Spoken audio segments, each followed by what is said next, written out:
Hey, hi. Welcome back. We've got Drew Powell here from Hollywood. This is Tom speaking. Sting Ray Robb is here with us. Do I even have to ask? I'm almost embarrassed.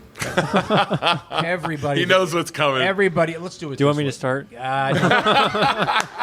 He's just as handsome, but taller than the other Sting. Yeah. There you go. I mean, how many are there? I know it's your real name, and I don't want to make you tell the story, but it's so cool.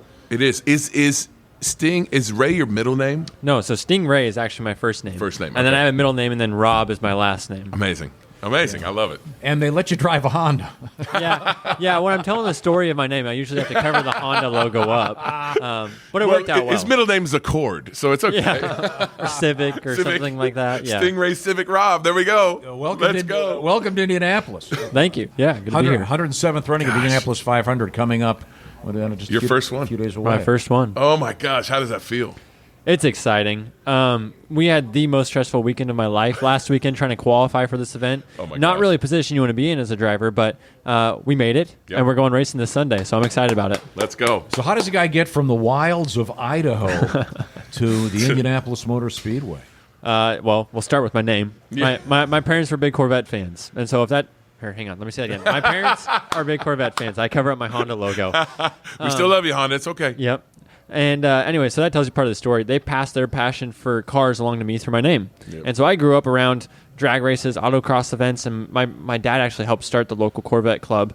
And so I actually Nice. took my first steps at a Corvette club meeting. Come on. And so growing up in Idaho, there wasn't a lot of racing around there. And so when I was around 4 years old, I was watching a Nitro Circus video, if you guys know what that is. Yeah. And Travis Pastrana, who's a multi-motorsport Sure. talented driver. Good buddy of Connor Daly, actually. Yep, yeah. And he jumped a go-kart into a foam pit.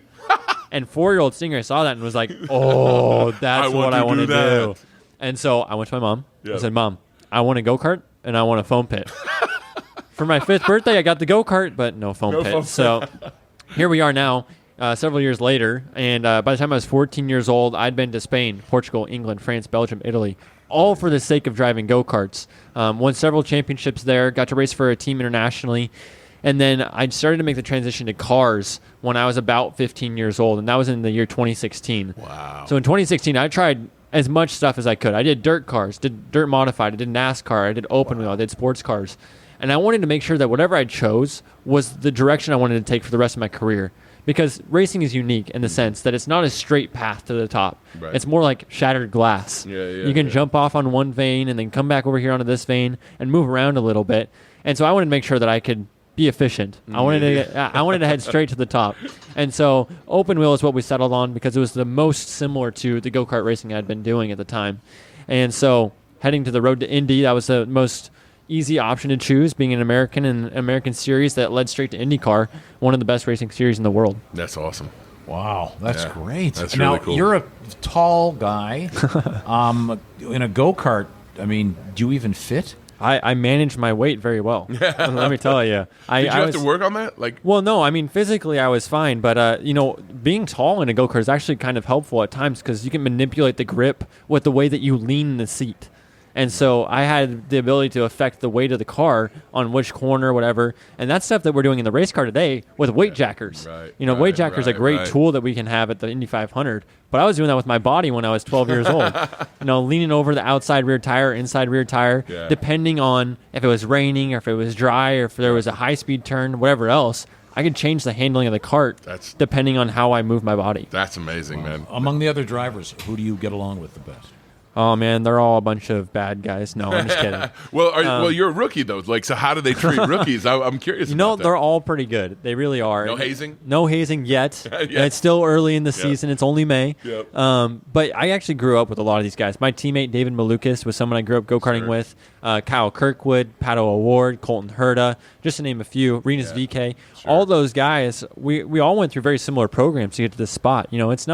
It's not like everyone's coming from every single dark corner of the world to be here. They are from different countries. A lot of them aren't, but it narrows down. The closer you get to the top of the pyramid, the more people you seem to run into year after year. So I've known these guys for a while. Alexander Rossi, his dad is my manager, and so I've known him since I started car racing in 2017.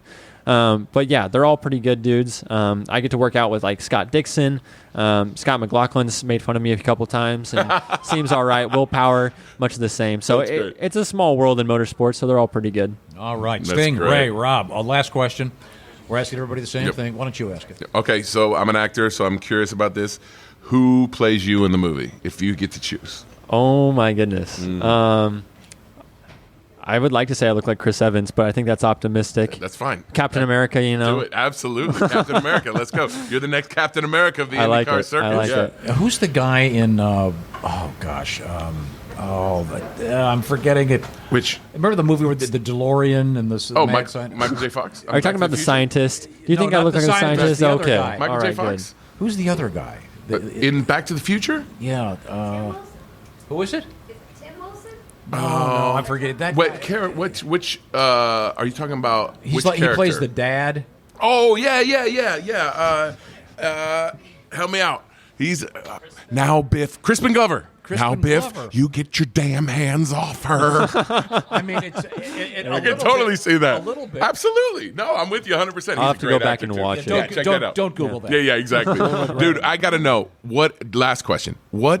That first time you hit up, you were fully up to speed on this course, what did it feel like? Have you played Mario Kart before? Yes. It's like being the superstar in Mario Kart. That's what it feels like around this place. Great answer. That's absolutely what I can imagine it would feel like. Okay. Yeah. You can hear the music in your head. Yep. Good stuff, man. Good luck. Sting Ray Robb. Go get 'em. Thank Yeah. you. Thank Nice. you, sir.